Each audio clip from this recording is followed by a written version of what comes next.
Hello नमस्ते, this is doctor Rekha Lokhande and welcome to Physiolive. आज इस वीडियो में हम कोरोना से होने वाली एक बहुत ही डेंजरस डिसीज के बारे में बात करने वाले हैं जिसे कहते हैं हैप्पी हाइपोक्सिया। और वो लोग जो ये वीडियो देख रहे हैं, स्पेशली यंग लोग जिनकी एज 45 से कम है, उनको ध्यान लगाकर समझें। और अगर आप पेरेंट्स हैं और ये वीडियो देख रहे हैं तो ये वीडियो अपने बच्चों को जरूर फॉरवर्ड कीजिए।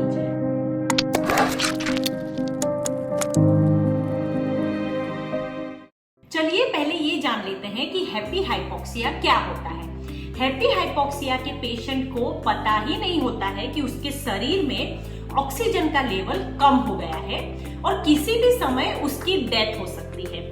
बॉडी में ऑक्सीजन का लेवल नीचे गिरता जाता है, फेफड़े खराब होते जाते हैं, लेकिन पेशेंट को कुछ पता ही नहीं चल पाता है और पेशेंट बिल्कुल कंफर्टेबल होता है, अपने डेली रूटीन्स में बिजी होता है और उसे ये बिल्कुल भी महसूस नहीं होता कि उसके शरीर में ऑक्सीजन का लेवल कम हो गया है और अचानक से ये प्रॉब्लम आती है जिसे हम हैप्पी हाइपोक्सिया कहते हैं।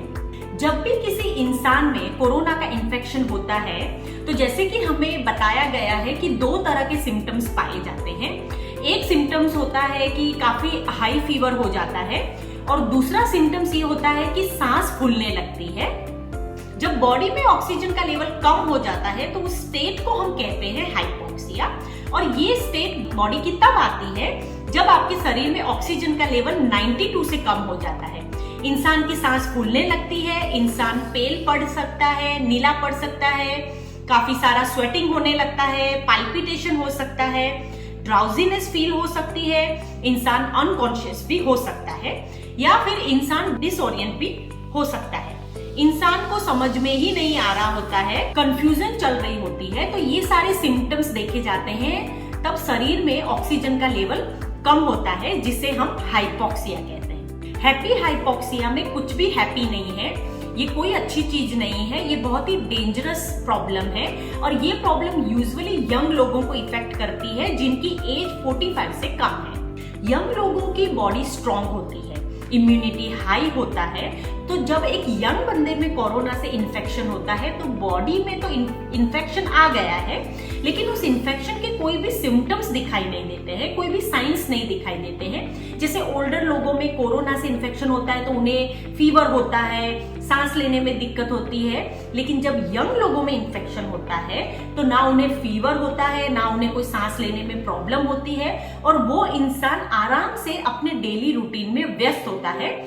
तो जब पेशेंट इस तरह की किसी कंडीशन में होता है तो उसे हम हैप्पी हाइपोक्सिया कहते हैं। तो जब ऐसे पेशेंट का ऑक्सीजन लेवल चेक किया जाता है, आप पल्स ऑक्सीमीटर से ऑक्सीजन लेवल चेक कर सकते हैं और ये आप इजीली किसी भी फार्मासिस्ट की शॉप से बाय कर सकते हैं। तो इसमें रीडिंग आता है 70, 80 या 75 से कम।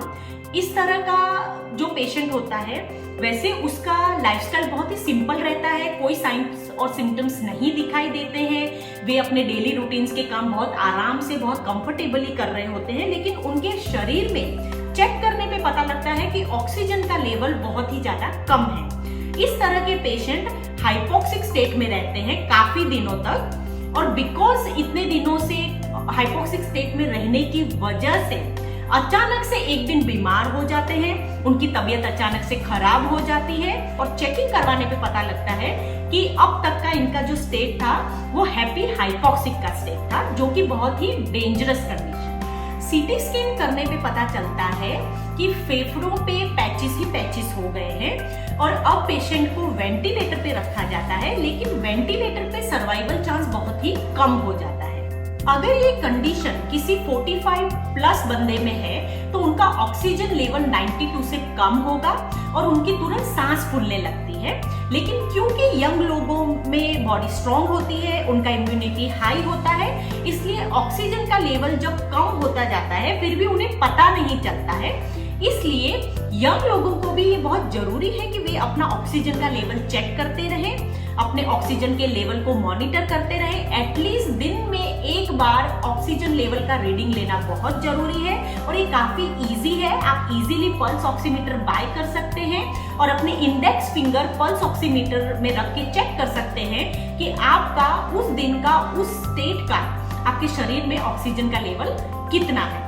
क्योंकि ये हैप्पी हाइपोक्सिया की सिचुएशन बहुत ही कॉमनली देखी जा रही है, तो इसके बारे में बहुत ज़्यादा ध्यान रखना बहुत ज़रूरी है।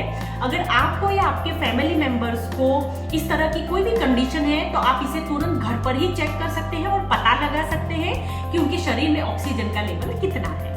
हैप्पी हाइपोक्सिया नई टर्मिनोलॉजी है, बहुत लोगों को इसके बारे में पता नहीं है। आई थिंक ये आपको पता होगा कि कोरोना के नए स्ट्रेन्स आ गए हैं जो RT-PCR वाले टेस्ट हैं उसमें डिटेक्ट नहीं हो पाते हैं।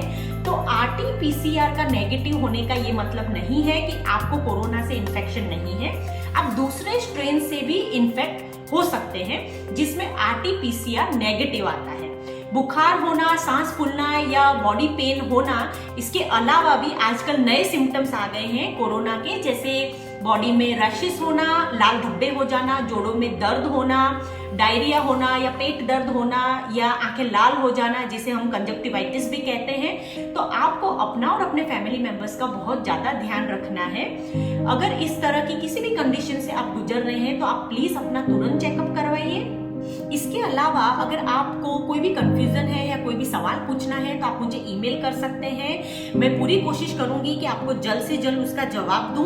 और इसके अलावा मैंने डिस्क्रिप्शन बॉक्स में कोरोना की हेल्पलाइन के लिए और ऑक्सीजन सप्लाई की हेल्पलाइन के लिए भी डिटेल्स डाली हैं, तो अगर आपको जरूरत हो तो आप प्लीज उसे भी चेकआउट कीजिए। और आज की मेरी ये वीडियो का मेन रीजन अवेयरनेस ही था। तो अगर आपको मेरा आज का ये वीडियो नॉलेजेबल लगा हो तो आप इसे प्लीज अपने फ्रेंड्स और फैमिली के साथ शेयर कीजिए और जितनी ज्यादा हो सके जान बचाने की कोशिश कीजिए। Thank you so much for watching.